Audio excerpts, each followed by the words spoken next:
Hello everyone, online class में फिर से आपका स्वागत है। आज हम 9th क्लास का चैप्टर नंबर 4 दो चरों वाले रैखिक समीकरण को कर रहे हैं। इसकी 4.1 एक्सरसाइज मैंने पिछली वीडियो में करा दी। आई होप आपने वो देख ली होगी। अब आगे चलते हैं। हमारे पास 4.2 एक्सरसाइज में पहला क्वेश्चन है, निम्नलिखित विकल्पों में से कौन सा विकल्प सत्य है और क्यों। पहला क्वेश्चन दे रखा है y = 3x + 5। इसका कहना है क्या इसका एक अद्वितीय हल है, मतलब कि क्या इसका केवल एक ही आंसर आएगा।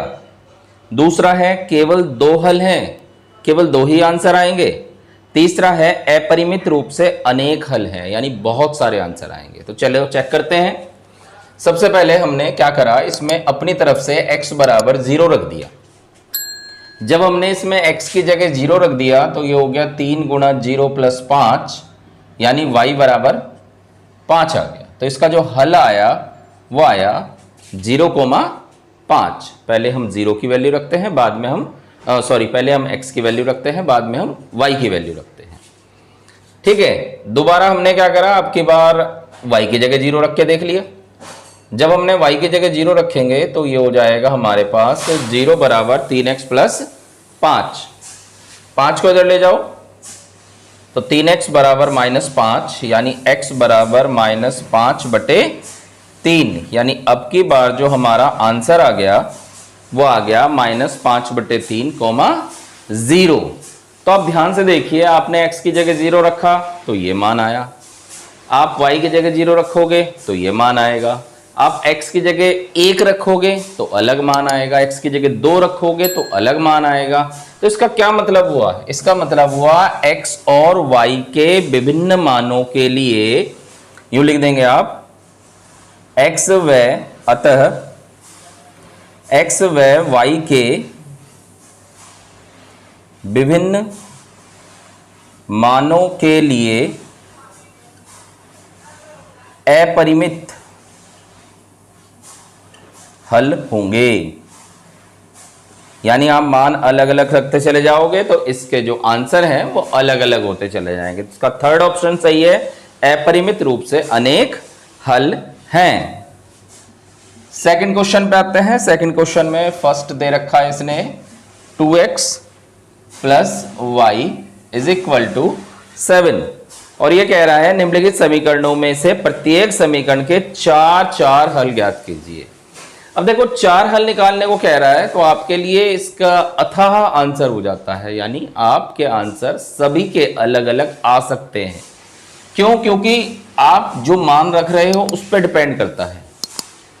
मैं कुछ मान प्लस का कुछ माइनस का रख रहा हूं तो x का मान सबसे पहले -1 रखने पर, ठीक है, x की जगह मैं -1 रख रहा हूं तो ये हो जाएगा हमारा -2 + y = 7। ये 2 उधर जाके जुड़ जाएगा, यानी y का मान आ जाएगा 9। दूसरा निकालेंगे x = 0 रखने पर। अब की बार मैं x की जगह 0 रखूंगा तो 2 × 0 + y = 7, यानी 0 + y = 7, तो y = 7 आ गया। फिर तीसरे नंबर पे लेते हैं x = 1 रखने पर।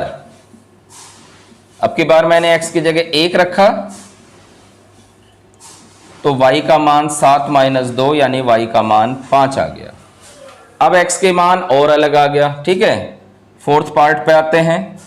x = 2 रखने पर, अब की बार x की जगह 2 रखा जा रहा है तो देखिए यहां जहां x है उसकी जगह 2 रख देंगे आप। 2 दूनी 4 + y = 7, यानी y का मान आ गया 3। तो इस तरह से आप ऐसे एक बॉक्स बना के उसमें आंसर शो कर देंगे, यहाँ x यहाँ y, 1 2 3 4।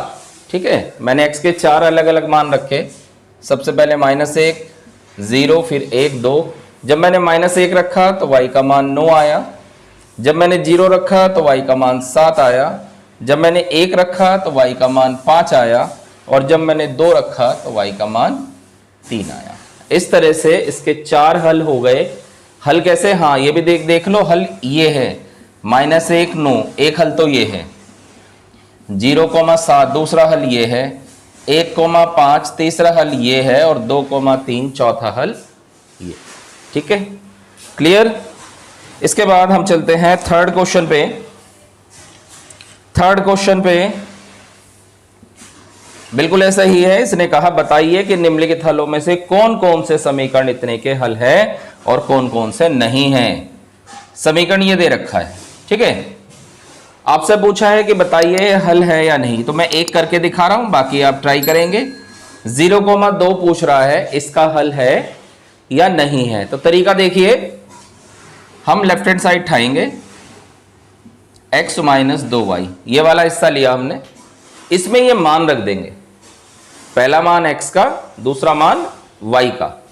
तो रखता हूं जी, x की जगह 0, y की जगह 2, आपका आंसर आ गया -4, और जबकि राइट हैंड साइड है आपका +4। तो इसका मतलब हुआ -4 बराबर नहीं है +4 के, अतः हल नहीं। ठीक है, इसी तरह से आप 1 1 2 2 मान रखते चले जाएंगे और आंसर चेक कर लेंगे। क्लियर। चलते हैं फोर्थ क्वेश्चन पे। फोर्थ क्वेश्चन में कहा इसने k का मान ज्ञात कीजिए जबकि x बराबर 2, y बराबर 1, 2x प्लस y बराबर k हमारे पास समीकरण है। इसमें x बराबर 2 और y बराबर 1 कह रहा है रखने के लिए। तो आप वही काम करेंगे, यहां पूरे में रखेंगे, यहां लिखेंगे मान रखने पर x की जगह 2, y की जगह 1 बराबर k, तो 2 दूनी 4 प्लस 1 बराबर k, यानी k का मान आ गया आपका 5। बहुत इजी है, केवल वैल्यू पुट करनी है। आप समझ लें, देखो ये वाला क्वेश्चन है, इसने कहा k का मान ज्ञात कीजिए यदि x बराबर 2, y बराबर 1 है। तो आपको क्या करना है, सीधा x का और y का मान रख देना है और जो भी आंसर आए वो आपका k का मान आ जाएगा। क्लियर। इस तरह से हमारी एक्सरसाइज कंप्लीट होती है। आई होप आपको वो समझ में आ गई है। आप इसके जो क्वेश्चन है, जो दूसरे पार्ट बच गए, उन्हें ट्राई करेंगे। अगर नहीं होता है, कोई प्रॉब्लम हो तो आप कमेंट में पूछ सकते हैं। Thank you.